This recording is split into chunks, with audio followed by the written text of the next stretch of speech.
My scream shattered the silence, but his fist shattered my world. At the annual Carver Gala, I tripped, sending a tray of martinis crashing onto the parquet floor of the opulent Sterling Hotel.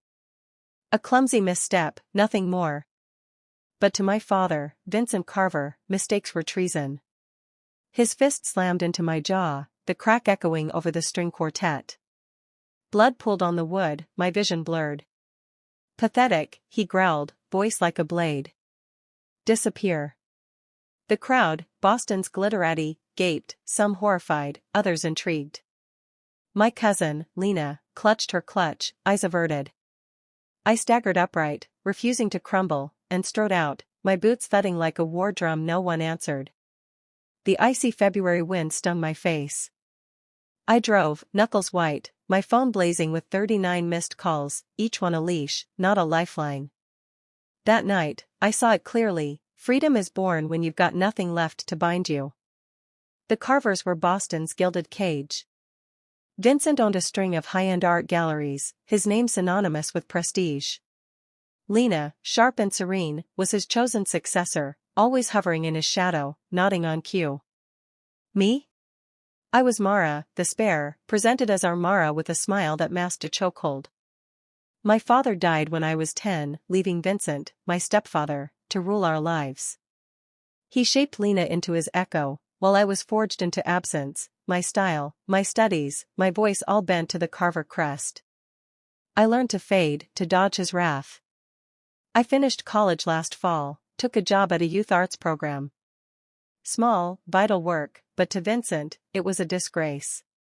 You rejected business school, he'd hissed, crumpling my contract. Art for urchins? You're squandering our name. The Carver Trust's winter gala was my shot to blend in. I wore a sapphire gown my mother once loved, subtle, poised. The ballroom gleamed, silver sconces, mirrored ceilings, guests whose whispers opened vaults. I nodded politely, refilled glasses when servers faltered, stayed invisible. For a fleeting moment, I thought I'd survived. Then my boot snagged a tablecloth, and the martinis fell. Vincent's fury was instant. The punch wasn't new pain, it was the crescendo of years of venom, of snide remarks overheard, useless, erratic, a burden. That night, the room saw my truth. Lena's silence, her gaze fixed on the floor, hurt worse than his fist. I left, blood on my chin, dignity shredded, but a spark ignited, resolve. I wasn't crushed. I was alive. Home, I ignored the phone's relentless pulse. Vincent's voicemail: Mara, last night was unfortunate. Don't escalate this. Unfortunate? My jaw throbbed. Lena's text: let's discuss. Don't overthink it. Overthink? I was bruised, betrayed. On my desk, I found an old sketchbook, its pages a graveyard of wounds. Dinner, he mocked my haircut, said I'd never match Lena. She got a promotion. I got scorn. I added, the night he struck me each stroke was a shield. I didn't know its purpose yet, but it was mine. Morning came, and I drove to Cambridge to find Tante Elise, Vincent's exiled cousin. She'd vanished from family events 12 years ago, after rejecting his control and funding a women's co-op in Maine. She'd called Vincent's empire a house of mirrors. Her loft was chaotic, canvases, herbs, a life unbound. I saw this coming, she said, her hazel eyes fierce. I spilled everything: the gala, the punch, Lena's betrayal. Elise didn't blink. He caged me too, she said. With threats, not fists. I broke free. So will you. She offered coffee and a weapon: your story, Mara. It's their kryptonite. Elise's spare room became my fortress. We unearthed Vincent's shadows, lawsuits buried, artists coerced, deals hushed. My sketchbook grew into a ledger, every slight catalogued, the auction where he called me aimless to a critic, the holiday he ignored me. My phone hit 76 missed calls, all commands to obey. Vincent's text: cease, or regret it. I didn't flinch. Elise showed me how to secure files, track gallery sales, spot his cracks. A whistleblower's email revealed an artwork sale rushed post-gala, funneled to a Cayman trust. He was rattled. I was ready. Lena's email arrived, * meet us. Vincent wants peace. Family only * Elise nodded. Go.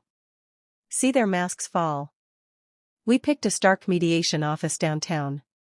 Vincent entered like a general, Lena trailing, eyes down.